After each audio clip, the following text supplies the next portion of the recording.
Salut tout le monde, c'est le football à l'aveugle. Très content de vous retrouver pour une nouvelle vidéo. Je vous l'avais dit hier qu'on se retrouverait pour que je vous donne ma liste de 26 joueurs pour l'Euro 2024 de l'équipe de France. Parce que mine de rien, c'est dans 5 jours maintenant, même 4 d'ailleurs, parce qu'on est dimanche et que c'est jeudi. Donc c'est dans 4 jours que Didier Deschamps va donner sa liste de 26 joueurs pour l'Euro 2024. Alors j'ai décidé de faire ma propre liste et je vous l'afficherai en image à la fin. Est-ce que je la mets sur Twitter? Est-ce que je la mets en miniature de cette vidéo? Je ne sais pas encore.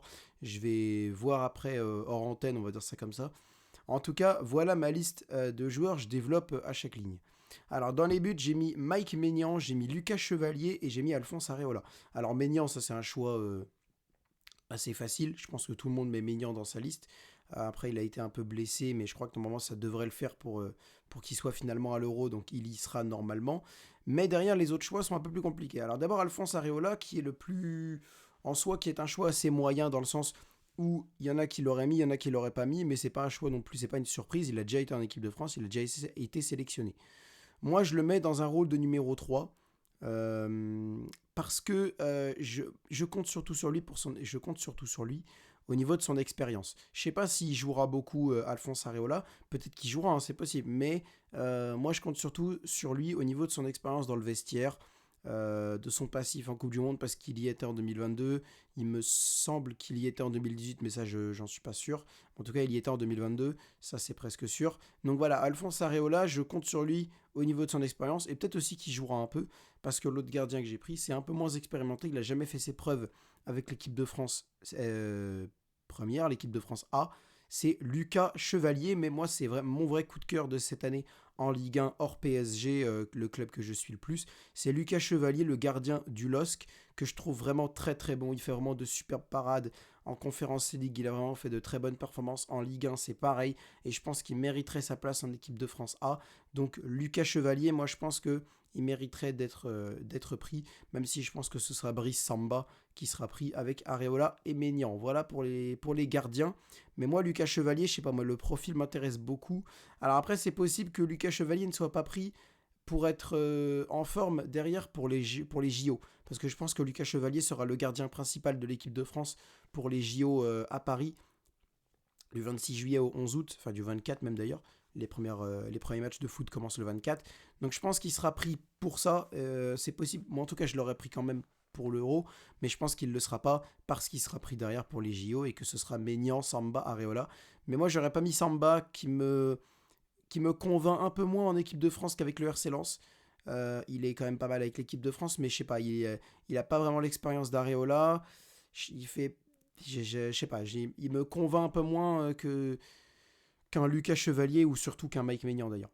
Mais je pense que Maignan sera pris. En défense, maintenant la défense centrale, du coup les 5 que j'ai décidé de prendre, Ibrahima Konaté, Dayo Upamecano, Jules Koundé, William Saliba et Jean-Claire Todibo.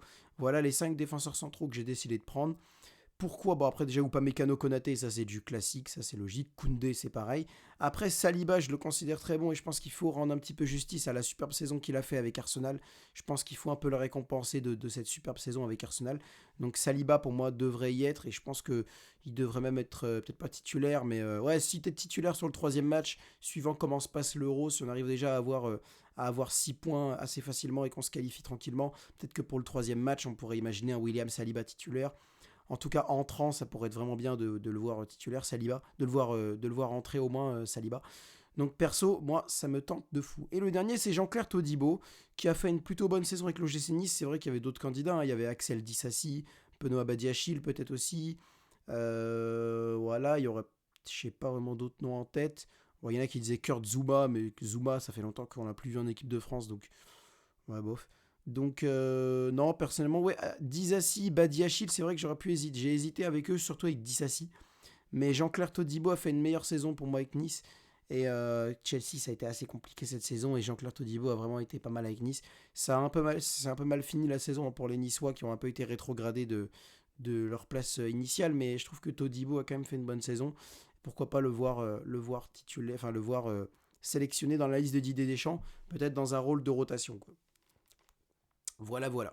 Au niveau des autres défenseurs, oui, c'est vrai oui, je viens d'y penser, on pourrait prendre aussi Boubacar Kamara en tant que défenseur central, parce qu'il y en a qui le prennent en tant que milieu de terrain, mais c'est vrai que Boubacar Kamara pourrait aussi jouer en tant que défenseur central. Moi, perso, je garderais quand même Todibo. Les latéraux, alors les latéraux gauche, Théo Hernandez, Ferland Mendy. Il y avait peut-être aussi Adrien Truffert qui aurait pu être pris. Et c'est vrai que j'ai pas mal hésité, mais je préfère l'expérience. Donc Théo Hernandez, Ferland Mendy, ça c'est assez logique en soi comme choix. Et à droite, pareil, assez logique. Benjamin Pavard, Jonathan Klaus. En sachant que tu as aussi Mohamed Simakan qui aurait pu être pris, que tu as aussi Jules Koundé qui peut jouer latéral droit et Pavard en défense centrale. Les deux peuvent permuter. Donc c'est cette sélection de latéraux, pour moi, ce sera celle qui sera prise. Pavard, Klaus à droite, Hernandez, Mendy à gauche. Le milieu de terrain avec 7 joueurs. Alors, il y a un joueur dans ces 7 qu'il y en a qui. Enfin, il l'aurait pris, mais il l'aurait pris en attaque. Mais apparemment, c'est un milieu de terrain. Ça fait plusieurs fois que je vois ça, donc on va le garder milieu de terrain. Alors, mes 7 milieux de terrain, on va prendre donc Adrien Rabiot, Antoine Griezmann, voilà, c'est lui le joueur dont je parlais, Aurélien Tchouaméni, Eduardo Camavinga, ça fait 4, Kefren Thuram, Warren Zaïre-Emery et Youssouf Fofana. Voilà pour les 7 milieux de terrain que j'ai décidé de prendre. Alors, pour moi, les joueurs un peu évidents, c'est Griezmann, Rabiot, Tchouaméni, Camavinga. C'est les 4 joueurs un peu évidents. On peut même rajouter Youssouf Fofana aux joueurs évidents, ça fait 5. Zaïre Emery, en soi, il y en a qui peuvent dire que c'est évident, mais il y en a aussi qui peuvent dire que le mec n'a pas assez d'expérience en équipe de France, que pourrait avoir un Guendouzi, que pourrait avoir un N'Golo Kanté, parce que oui, Kanté figurait dans la liste de noms. Fekir aussi, enfin il y avait beaucoup de noms qui auraient pu être préférés à lui. Il y avait Benjamin Bourigeaud aussi, qui aurait pu être pris, Pierre Lesmelou, machin, bref. Mais personnellement, moi j'aime bien le profil de Zaïre Emery. Je pense qu'il peut vraiment apporter à cette équipe de France, gagner en expérience aussi de son côté.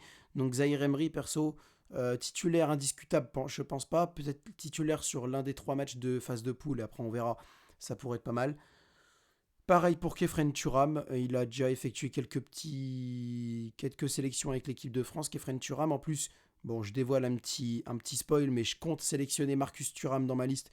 Donc prendre les 2 frères, ça pourrait être bénéfique pour la cohésion. Donc voilà ma liste. Donc Kefren Thuram au milieu de terrain en compagnie de Rabiot, Tchouaméni, Camavinga, Griezmann, Zaïre Emery et Fofana. Les attaquants. Alors au niveau des attaquants, les 2 ailiers gauche que j'ai pris, il s'agit de Kylian Mbappé et de Bradley Barcola. J'ai hésité parce que j'aimais bien le profil de Martin Terrier, aussi de Michael Olise. Je crois qu'Olise joue à gauche. Je suis pas sûr, mais je crois que si. Donc voilà, j'aurais bien aimé le prendre aussi. Mais Bradley Barcola, pour moi, a fait une très bonne saison avec le PSG. Il aura des automatismes avec Ousmane Dembélé aussi que je compte prendre sur le côté droit, nouveau petit spoil. Donc je pense que ouais, ce côté gauche Mbappé-Barcola est vraiment pas mal pour moi, même si c'est vrai que Martin Terrier, s'il avait peut-être mieux fini avec le Stade Rennais au retour de sa blessure, je pense qu'il aurait très bien pu prétendre à une place également dans cette liste de Didier Deschamps. Au niveau des 3 avant-centres que j'ai décidé de prendre, on a Marcus Thuram, ça je l'ai dit, Olivier Giroud que j'ai décidé de prendre aussi parce que pour moi il reste titulaire et que son expérience pourrait beaucoup apporter. Et en tant que 3e joueur, il y avait beaucoup de prétendants. Il y avait Arnaud Kalimwendo, il y avait Alexandre Lacazette, il y avait Randal Kolo-Muani, il y avait tant d'autres, il y en avait plein d'autres. Il y avait Moussa Diaby peut-être aussi. Mais j'ai décidé de prendre Alexandre Lacazette et pas Randal Kolo-Muani parce que c'était quand même l'un des favoris un peu Kolo-Muani pour y être. Mais j'ai décidé de prendre Lacazette parce que Kolo-Muani, en tant que supporter parisien, m'a pas plu vraiment. La saison qu'il a fait ne m'a pas vraiment plu. En équipe de France, c'est pas incroyable non plus, même si c'est quand même mieux, faut l'avouer. En équipe de France, c'est quand même peut-être un peu mieux qu'au PSG, mais je considère Kolo-Muani comme trop juste et Alexandre Lacazette, au vu de la saison de buteur, de renard des surfaces qu'il a fait, Lacazette pour moi mériterait d'y être. Donc ma liste d'avancantes, c'est Olivier Giroud, Marcus Thuram et Alexandre Lacazette. Et mes 2 ailiers droits, Ousmane Dembélé, ça j'ai pas hésité, et derrière j'ai hésité entre Kingsley Coman et Christopher Nkunku, mais j'ai décidé de prendre Coman, mais avec un petit pincement dans le cœur pour Nkunku quand même, parce que Nkunku mériterait, mais il revient tout juste de blessure et ça va être un petit peu trop compliqué pour qu'il ait un rythme suffisamment bon pour être en équipe de France. Donc j'ai décidé de prendre Coman, même si Coman aussi a été blessé, mais moins violemment que Nkunku.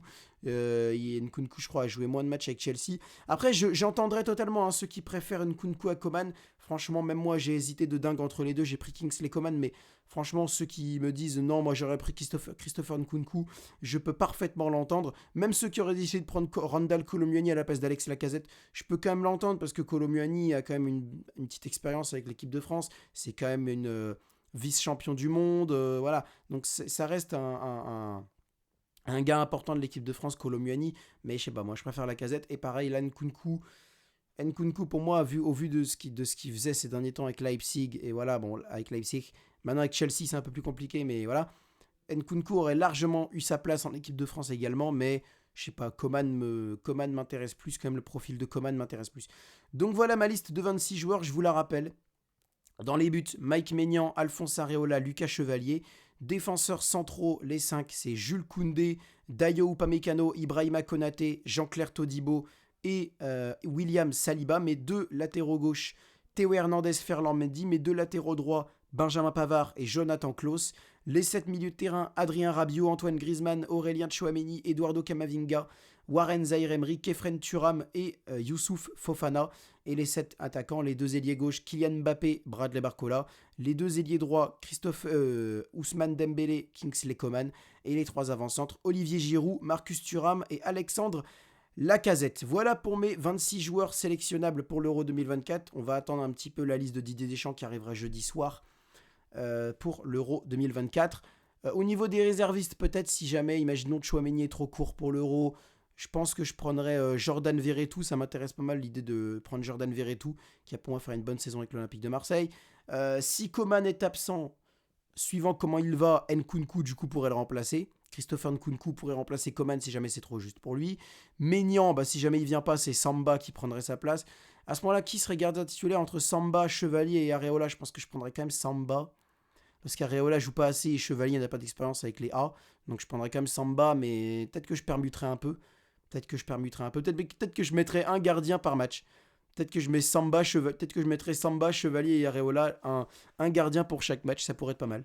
Peut-être Lucas Chevalier sur un match sans enjeu, peut-être pour le tester un peu. Je sais pas. En tout cas, voilà. Mais je crois qu'au niveau, sinon, il n'y a pas d'autres potentiels blessés. Il me semble pas. Hein. Il me semble pas qu'il y ait d'autres potentiels blessés. Donc voilà. Voilà pour ma liste de 26 joueurs. N'hésitez pas à me donner la vôtre en commentaire ou alors au moins juste les changements que vous auriez effectués par rapport à ma liste principale. Si vous avez la flemme de mettre 26 noms, vous auriez juste mis, je suis d'accord, mais juste j'aurais mis lui à la place de lui, j'aurais mis lui à la place de lui et machin. Sur ce, c'est le football à l'aveugle. Je vous donne rendez-vous bientôt pour de nouvelles vidéos. Ciao tout le monde.